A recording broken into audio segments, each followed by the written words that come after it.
I'm Melissa Trinidad. I'm 39 years old, and I have 2 years and 5 months in recovery. I have two jobs. I have a full-time job as a roadside assistant specialist working for Michelin, and I also recently became employed with the Real Life program of Richmond. She just opened her 11th recovery house, 9 men, 2 women houses. So, yeah. Well, thank you so much, Melissa, for taking the time out of your day to come out here and to share your story with us. We really appreciate it. And we'll just get started right at the beginning of your life, your childhood. So what was it like briefly, and did you experience any kind of trauma? Yeah, so for me, for as young as I can remember until I was about 13 years old, I was sexually molested by my stepfather. And so, yeah, I mean, you can only imagine what I went through with that. When I was 13, I finally came out with that, and I was taken out of the situation. However, my mother stayed with him. So I was like kind of at my grandparents', but I was still very much, in their lives and around them at functions and things of that nature. So, it caused a lot of issues throughout my teenage life, rebelling, not wanting to go to school, not getting good grades, obviously, just acting out. So when was the first time that you started experimenting with drugs or alcohol? In high school, it was, more just alcohol, marijuana, that kind of thing. It wasn't, stronger stuff until maybe like 18 or 19. My story is a little bit backwards. At 18 or 19, I had my first child, my son. He's now 20. So I started out pretty successful, or although I looked successful from the outside looking in. I had a great job. I bought a house. I had my own car. I was on my own from the time I turned 18. So I did really well at first. My mother and I obviously did not have that great of a relationship. I was very mean to her per se because of what I went through and the fact that she stayed with him, and I think there was a lot of unforgiven stuff there. We kind of rekindled our relationship over the years as I had kids, and we became very close. Which was great. And she helped me out a lot with my kids. She would come over to my house and watch them while I worked and things of that nature. Moving forward several years, back in 2012, my mother passed away. She had, diabetes, heart issues, things of that nature, and she was in and out of the hospital quite frequently, but it was always just a small stay. She would come home every time, So this last time, I thought it was just another one of those times, and it wasn't. She passed away at 52. So that is when my addiction really spiraled out of control, because I think there was a lot of stuff that I didn't get to say that I wish I had said, like, I forgive you, not that I really will ever have an understanding of why she handled it the way she did. I forgave her, and I had to do that for myself, but I never voiced that to her. So that was a really hard time for me. So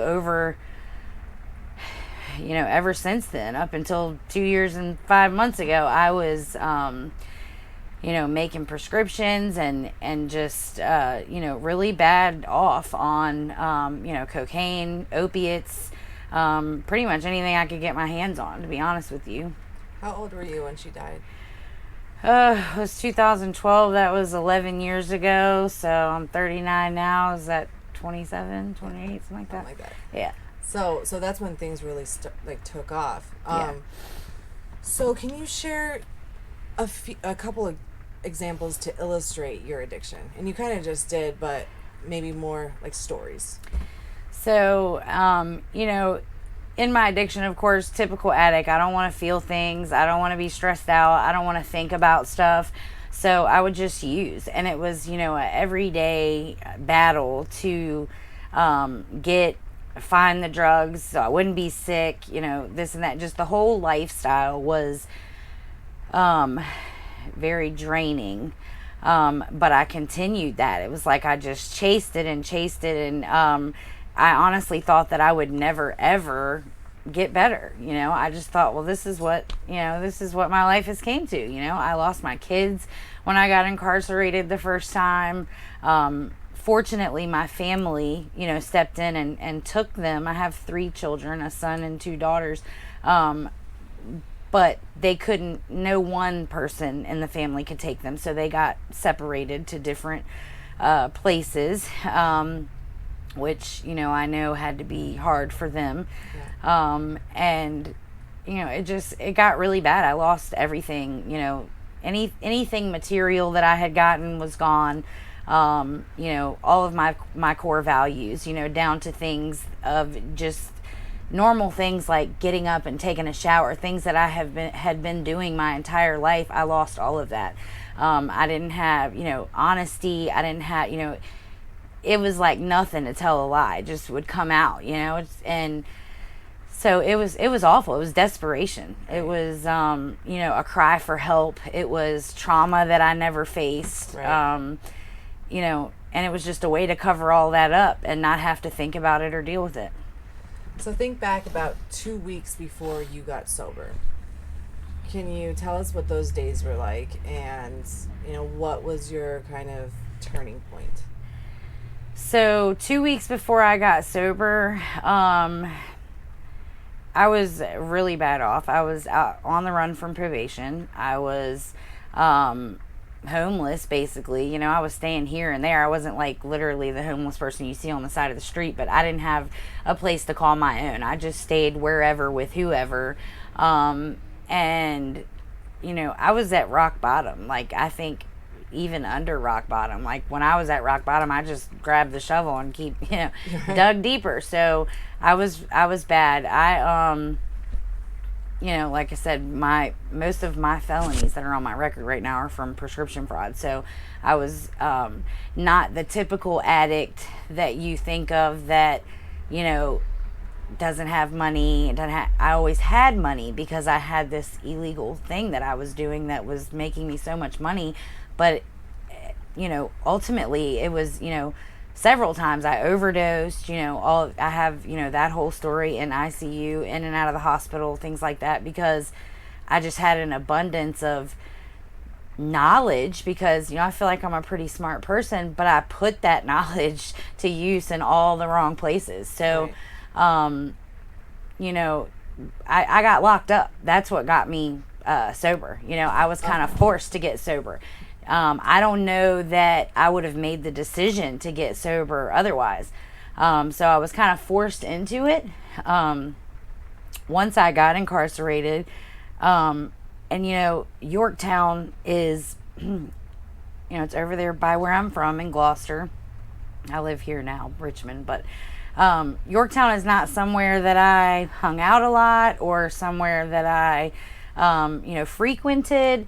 But this day I decided to go fill a prescription in Yorktown, and I got caught and I got in trouble and I got incarcerated. And thank God for that, because I went into the Yorktown Williamsburg jail. Dr. Scarborough, the founder of Real Life, she had a program inside of there. So, of course, at first, I'm like, I'm not going into a program. That's ridiculous. I'm going to just sit here and do nothing in jail. And then something clicked, and I'm like, what else am I doing? I'm going to get God knows how much time, so I might as well make the best of it. So I went and applied for this program, and I got in.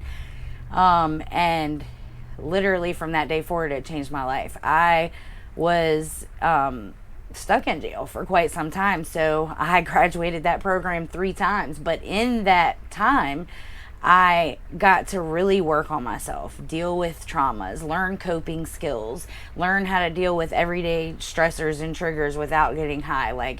And it was really beneficial because, we did like 40 hours a week of straight programming. So, and I tried to get sentenced to her her house on the outside. I kept getting turned down. She saved the bed for me because she saw how well I was doing in there. And eventually, finally, I got out, and I went through the in-house program, graduated that, and then a couple of months later, she asked me to be a house manager. So I'm still a house manager to this day. So I've been doing that for a year now almost, and and I'm also now staff. So I came a long way. Yeah. And yeah, I've came a long way. 2.5 years. Yeah. That's amazing. So, other than being a house manager, what do you do to maintain your sobriety today? So, meetings, step work. I have a sponsor. I practice self-care. I, obviously being a leader, so to speak, I basically just try to lead by example. I try to help these girls without losing myself. Because I feel like it's very important. There has been times where I have been like super overwhelmed, and I don't think I've been overwhelmed to the point where I'm like, oh, I'm going to go get high. But I just would have to sit back and think about like, okay, I need to remember that, although I'm not brand new in recovery like these girls, I'm still in recovery, and this is a forever thing. Right. So let me sit down and read my book. Right. Let me get in my step work book and do some of that. Let me call my sponsor, whatever I need to do to get back focused and grounded. I think that that's very important today because, like I said, I'm working 2 jobs now. So that's a big, I'm staff with Real Life, and then I'm working a full-time 40-hour-a-week job with Michelin. So it's a lot, and still, fitting in meetings and step work and, and my kids and my family. Right. I missed so much of their special moments and birthdays, and so when they go on vacation, when my family goes on vacation or there's a holiday, they want me there. But my higher power is God. I believe in God. I'm a Christian. I was raised Christian, although I did not follow that role for a long time. God has blessed me. I have been able to go to Nags Head this past summer with my family. I've been able to go to Lake Gaston this summer with my family. They trust me in their house again, that kind of thing. It's just recovery is really rewarding. People believe what I say because I have gotten and it hasn't been easy, but I've gotten to a point now where if I say I'm going to do something, I do it, and they know that. But that wasn't always like that, obviously, Right. I think that we're addicts, and early in recovery, we want to, okay, we're clean now. Everybody love me again. Everybody, trust me again because I'm not using anymore. But it just doesn't work like that most of the time because we have hurt so many people, lied to so many people, done so many things in our addiction. It takes time to earn that stuff back. So For sure. It's definitely a process. Yeah. So, did you ever receive any outside help for the trauma that you experienced as a child? I have, seen psychiatrists, counselors, things of that nature. I have done that. Obviously I've gotten to a point now where I can tell that story and not become like this back in that childhood moment again. Right. Because that time for me in my life was very, very hard. It even went to the point where we went to court, and I'm this little girl. You can imagine I'm sitting in this courtroom to testify against my stepfather, and my stepfather and my mother are like on the other side against me. You know what I mean? Like them two, and I had nobody. So it was very traumatizing for me as a child. I felt abandoned. I felt, I just felt a lot of stuff, and it's taken a very long time for me to be able to sit here like I am with you and tell that story. And, but I'm glad that I can, because there's so many women out there that feel embarrassed or ashamed or, whatever they may be feeling, or alone, that don't feel comfortable telling that story. And I feel like that is like a tremendous part of growth. Once you can sit down and tell that story, and you may choke up, you may cry, but get it out. I feel like that's a huge part of recovery. Like, get to the root issue of why this all started. For sure. Yeah, absolutely. So, you seem like you have a very good life and full life and busy life right now. Absolutely. But what dreams have come true, and what hopes do you have for the future? So, never did I think I would be employed through the city of Richmond working for a recovery program, but obviously that's my passion. I would like to see every person in addiction know that it is, I've learned throughout this process that not everybody's going to be ready. Not everybody's going to be where you are. And sometimes you have to meet them where they are. And sometimes you have to leave them, and that I had to learn that the hard way because I have a huge heart and I want everybody to make it, So it's like chance after chance after chance. Okay, maybe I need to back off and let them, learn for themselves the way that I did, So, yeah, and I think for dreams of mine, I really would like to. So right now, I say that I'm staff with Real Life, and I am, but it's through an AmeriCorps program. I don't know if you've ever heard of that, but it's a state-funded program. So I work through them for Real Life, but I am considered staff. But to be honest with you, I would like to work towards and get to a point after this AmeriCorps thing is over to, be staff, be a case manager, be somebody with lived experience that can, actually intake people. And I do all of the house manager stuff obviously still because I live there, but just be on a little bit of a higher level, so that's my goal. Obviously, I do really well at the Michelin job too, but that's not my passion, so they want me as a team lead too, but I don't know that would be one of my dreams. I think it would be stressful and a lot of work, to be honest with you. Be their dreams. Yeah. What have you learned from your addiction? I've learned that I can do anything I put my mind to. I've learned that, I'm a survivor. I've learned that, feelings are temporary. Because, like I said, in addiction, I'm like most addicts. I didn't want to feel anything. So I numbed myself 99% of the time. So today, and I think it takes those experiences, going through hard times, going through stress, going through bad days, breakups, whatever it is, and getting through them sober, to know that, I don't have to use ever again. You'll be okay. I will be okay. So, this too shall pass. Yes. So I think that's like the main thing that I have learned throughout, all of my hard times in addiction and in recovery, because, obviously recovery is attractive and it's supposed to be attractive because we have fun in recovery. But at the same time, I don't want to paint this illusion for anybody that, you're not going to have bad days or your life is going to be perfect now.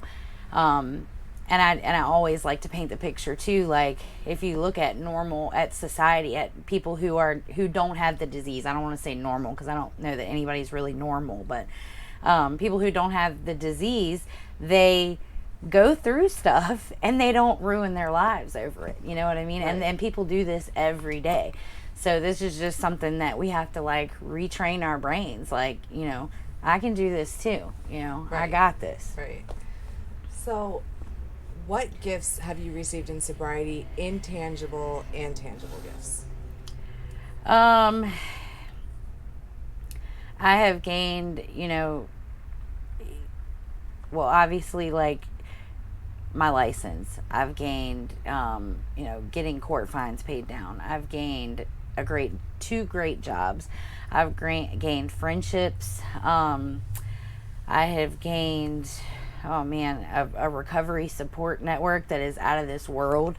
There's no reason in the world why if I'm ever having a bad day and I get a thought to go use, that I actually go use, because at this point in my life, my recovery support network is huge, and I made sure of that. If I call one person, they don't answer, you better believe I got somebody else that I'm going to call, you know what I mean? And so that is definitely something that I have gained.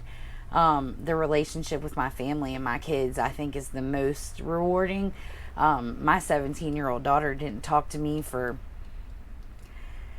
well, she's 18 now, actually, but she didn't talk to me for about 2.5 years, and it was just back in maybe 3.5 months ago that she started talking to me again. So when I see people that are like, man, my kids are never gonna forgive me for this, our kids love us no matter what.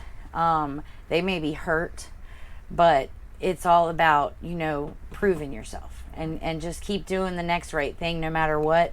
and our kids come around 99% of the time. So now I have like this great relationship with her, and she, I'm learning her, she's learning me, which obviously I know her, that's my kid, but we lost touch for a while because she was so upset with me. And hurt, so I'm glad now that I have a relationship, and I can say I have a relationship with all three of my kids. They call me all the time and aggravate the mess out of me, and I wouldn't have it any other way. Will you get to spend Thanksgiving and Christmas with them? Yeah, and I'm actually, my Michelin job, they're open 24 hours a day, 7 days a week, 365 days a year, but I work from home. So I think okay. I'm going to grab the laptop and go, and although I won't be able to be super engaged the entire time, I'll be there. Yeah. And we can go, they just want to go shopping Friday morning, so I'll definitely be there for Thanksgiving, and we'll be able to get up the next morning and go shopping, so that'll be fun. That will be fun. Yeah. So for anybody that's trying to get sober, do you have any words of hope for them? Recovery is possible. It's not easy, but it's worth it. And you gotta want it, and you gotta make that first step. I think that's pretty much the gist of it. Yeah. Make the first step, reach out, let somebody know you're struggling, and there's so many resources out there now that somebody's gonna help you. Yeah. I'll help you. Right. Well, thank you so much. You definitely helped a lot of people today. Did we cover everything? Was there anything else you wanted to add that I didn't ask? No, I think that's everything. I hope that this story touches somebody, especially for those women that had childhood trauma such as sexual molestation in their family, that think that that are embarrassed to talk about it, or ashamed to talk about it, or just feel alone. You are not alone. It happens way more often than we know or think or want to believe. There's help out there for the trauma, for the addiction, for all of it. So. Well, and you are living proof. Living proof. So thank you for being so honest. And, being so honest is going to help those women and so many people that deal with addiction and trauma, and that there is a way out, Absolutely. through recovery, and recovery is possible. Yeah. Thank you, Melissa. I really, really appreciate you coming out, supporting On the Road of Recovery. You're welcome.